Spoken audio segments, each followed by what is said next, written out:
Today we're going to talk about one of my favorite topics in physiology, which is diabetes. My hope is that we're going to go beyond the common discussion with sugar and insulin and talk in detail about three different types of diabetes. And they have everything to do with homeostasis, flow down gradients, and maintenance of structure and function.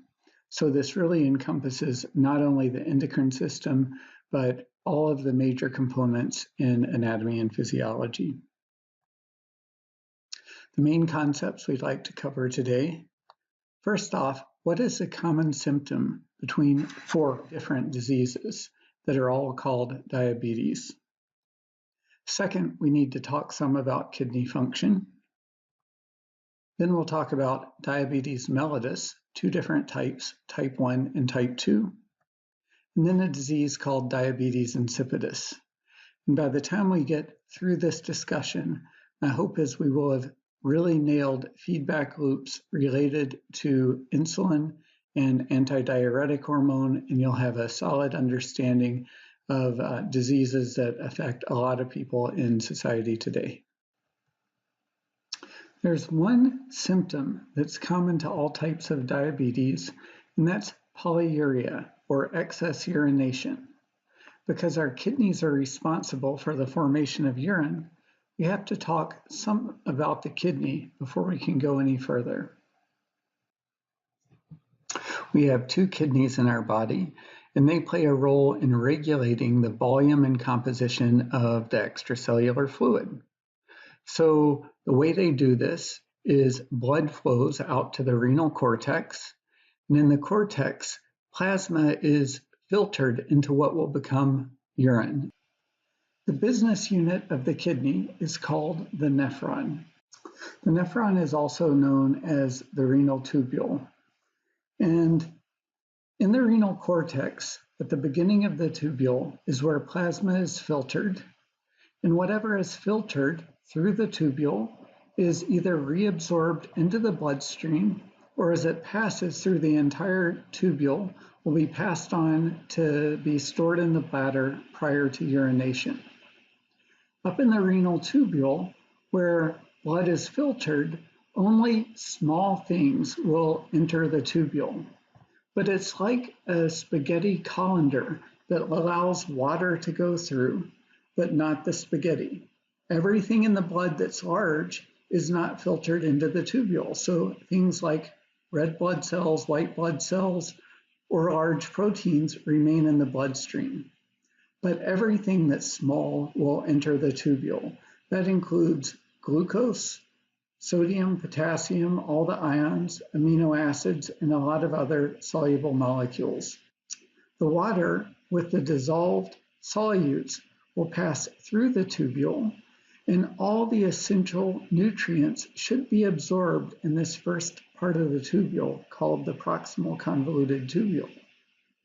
As the filtrate passes through the nephron, more salt and water is absorbed, but more salt than water, so that the filtrate that arrives in the collecting duct is very dilute. Now the fluid that surrounds the collecting duct, that interstitial fluid, is concentrated. So water wants to move by osmosis into the interstitial space. But the only way water can get through the cell membranes is through aquaporins. So under the influence of antidiuretic hormone, a hormone released by the posterior pituitary gland, these cells will insert aquaporins that allow water to pass from the filtrate back into the bloodstream, so it doesn't leave in the urine. This keeps us from becoming dehydrated, thus antidiuretic hormone. If all necessary nutrients are absorbed and water is absorbed under appropriate control of antidiuretic hormone, then urine formation will be normal and we'll be able to maintain homeostasis of both the interstitial fluid and plasma. But let's move on to diabetes mellitus. What happens if within this filtrate there's too much glucose to be reabsorbed into the bloodstream? Remember, glucose doesn't pass passively through the cell membranes. It won't pass from the tubule into the interstitial fluid without a glucose transporter. These glucose transporters can only transport so much glucose per minute. And if the glucose that's filtered exceeds that limit, then some of the glucose remains in the tubule. And as that glucose passes to the collecting duct, it creates osmotic pressure. So if there's too much glucose, the osmotic pressure that would normally return water into the bloodstream is decreased. And that decreased osmotic pressure means there's more water left in the filtrate, and thus there's more water passed on to the bladder for urination. So in diabetes mellitus, there's polyuria because the glucose in the urine helps retain water by increasing the osmotic pressure within that filtrate. So let's take a look at how that happens. How is it that blood glucose rises above the appropriate range? First, let's look at the normal feedback loop. If we're maintaining steady blood sugar and blood sugar increases after a meal, then the only way to return to homeostasis is for blood sugar to decrease. We have a feedback loop that helps control that. We've discussed this briefly in some of the prior videos. The hormone insulin will travel to liver, fat, and muscle cells and signal those cells to insert glucose transporters into the cell membrane. Those transporters will transport glucose from the interstitial space into the cells, and thus blood glucose drops as the glucose diffuses into the interstitial fluid and subsequently is transported into the cells. This feedback loop has a sensor and a control center. And the sensor and control center is made up of the pancreatic beta cells. So when blood glucose rises, some of that glucose will enter the pancreatic beta cells. This is not under the control of insulin. This is due to insulin transporters that always exist in the beta cells. Glucose is transported into the beta cells, and as glucose transport increases, it signals those cells to release insulin. There are two different diseases in which this feedback loop is disrupted, type 1 and type 2 diabetes. So we'll start with type 1 diabetes mellitus. In type 1 diabetes mellitus, our immune system attacks and destroys the pancreatic beta cells.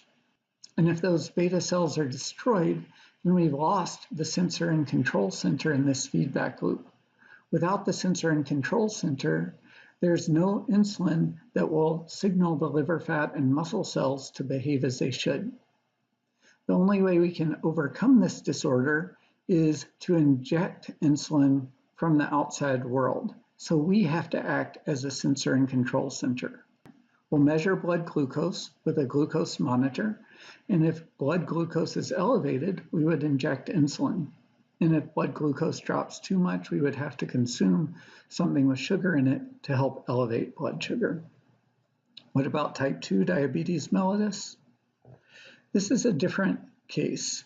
In this case, the pancreatic beta cells are working normally, at least initially. But in certain instances, these cells are triggered to secrete insulin at excessive rates over a long period of time. And in this situation, although insulin is released and travels to the target cells, the insulin receptors aren't working appropriately. So if the insulin receptors aren't working appropriately, then no glucose transporters are inserted into the cell membranes of the liver, fat, and muscle cells of the target cells. So even though glucose signals the beta cells appropriately and insulin is released, there's no effector. And in this case, blood glucose doesn't drop because the massive amount of tissue we need to take in this blood sugar isn't signaled to do so or doesn't receive the signal to do so. So in both type 1 diabetes mellitus and type 2 diabetes mellitus, the loop controlling normal blood sugar is disrupted, and we see polyuria due to the excess glucose that remains in the filtrate, creating osmotic pressure. What about diabetes insipidus? Diabetes insipidus is disruption of a different feedback loop. In diabetes insipidus, the hormone ADH that's supposed to signal cells in the collecting duct to insert aquaporins and allow water to pass from the filtrate back into the bloodstream, this feedback loop is disrupted. And this feedback loop can be disrupted either at the posterior pituitary gland, where ADH is released, or in the tubule itself. That's called nephrogenic diabetes insipidus or renal diabetes insipidus because the effector is disrupted.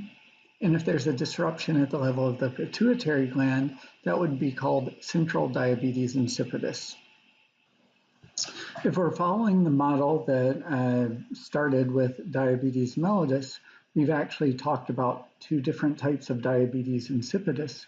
Central diabetes insipidus, where there is a disruption of the release of ADH, or nephrogenic diabetes insipidus, where there's a disruption at the level of the tissue, a disruption at the level of the hormone receptor. So we've really talked about 4 different diseases, all of which are classified as diabetes. Okay, to summarize what we've discussed, diabetes mellitus is a defect in insulin signaling, and we need appropriate insulin signaling to maintain steady levels in blood sugar. Diabetes mellitus is a disorder where blood glucose may be abnormally elevated due to a lack of insulin action. Diabetes insipidus is a defect in ADH signaling. In both cases, we're going to see polyuria or excess urine, but the urine would be different in the 2 cases. Urine from a patient with diabetes mellitus would contain glucose in it due to a disruption in the insulin feedback loop, either at the level of the pancreatic beta cells, the sensor and control center, or at the level of the effector. Urine from a patient with diabetes insipidus would be dilute because of a disruption in the ADH feedback loop, which could also be at the level of the control center in the posterior pituitary or at the level of the effector, the cells in the collecting duct.